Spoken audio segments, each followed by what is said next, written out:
U.S. jobless rates down to a near 49-year low, but having a job doesn't always mean you have a career.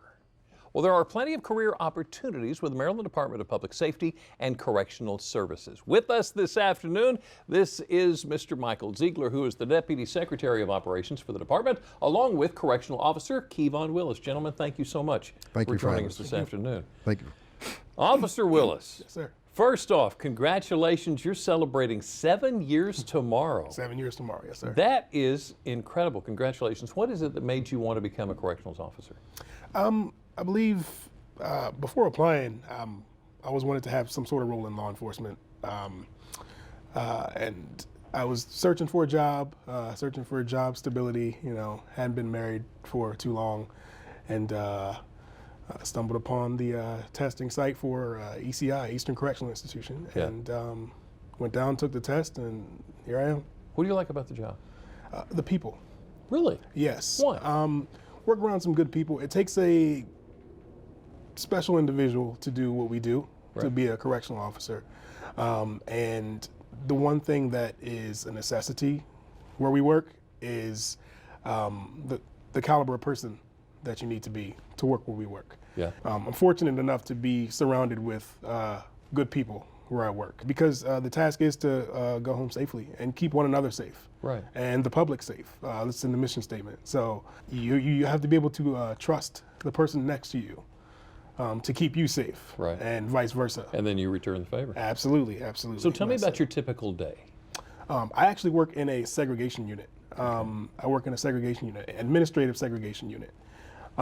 So the inmates in my unit, we have to escort them from point A to point B everywhere we go. So I clock in the morning, go to roll call and get my post assignment. I go down to my unit, we do a count, which is extremely important. Right. Yes, Yeah. we do a count, and then we carry on with our day. We do recreation, showers, things of that nature. We actually have to pass out food to the inmates. Okay. Yes. So it doesn't get boring, does it? No, it's going. You're going.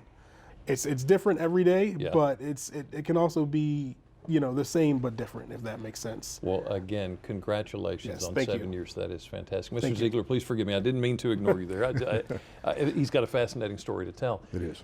You come up with great benefits to attract people like Officer Willis, don't you? We do. In addition to working with the great people, which Officer Willis mentioned, there's the starting pay is about $40,000 per year. Yeah. Plus the governor's added a $5,000 incentive to bring on new people. So if you come first year, you get an additional $5,000. In addition to that, the officer, after working 20 years, we have a 20-year retirement, which is pretty much unheard of in the world out there today. So there's a 20-year retirement benefit. And in addition to that, there are also a benefit where once you do retire, a certain percentage of your retirement is exempt from taxes in the state of Maryland. And that was also done by Governor Hogan with by adding the correctional officers to the Hometown Heroes Act. Right. There's also an additional benefit of all the medical benefits that you have, the good state medical benefits that you have, and a college debt incentive that's been given now. They will take care of some of the officers' college debt, as well as the officers' children's college debt can be taken care of. Wow, how about that? Now, we've already heard from Officer Willis. What kind of people are you looking for? Well, we're looking for people of good character and people who have good communication skills, because that's important to have really good communication skills, because you have to deal with inmates and other people that you're working around day to day. We're also looking for people who you want to give back to the community. This is a job in which you give back a considerable amount to the community just by doing a job that you do. You must have a high school, must be a high school grad, or a GED is what you need to be able to apply. Okay, and someone looking can speak directly to a recruiter. They can.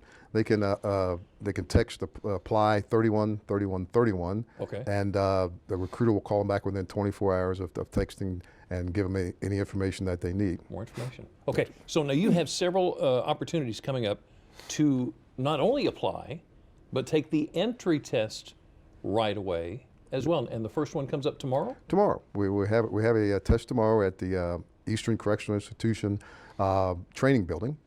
And you apply there that day and test that day. And the good thing about down here on the shore is we do everything here. We do applying, testing, we do all the training down here as well. So if you want to apply tomorrow, you can come at 8:30, between 8:30 and 9:30 to fill out your application, and at 9:30 the testing starts and occurs at 9:30 tomorrow. If you can't make this one, there are some others that are coming up as well, right? There are additional ones in November and December as well that we have coming up, November 3rd and November 17th, and December 1st and December 15th at the ECI training building in Westover. And you can, once again, apply at 8:30 to 9:30 and test at 9:30. And we'll know something that day, maybe? Well, they get the results back within 2 days or so. Oh, We have okay. to send All the right. test out to be evaluated, but the test is it's a video testing process where you Gotcha. give you scenarios that you may come in contact with in the real institution environment. All right. Mr. Ziegler, Officer Willis, thank you so sir. much for talking to us this afternoon about everything that's going on. Congratulations again. Thank you, You got a good man right there. He is a good man. You got a good We have man. a lot of good people.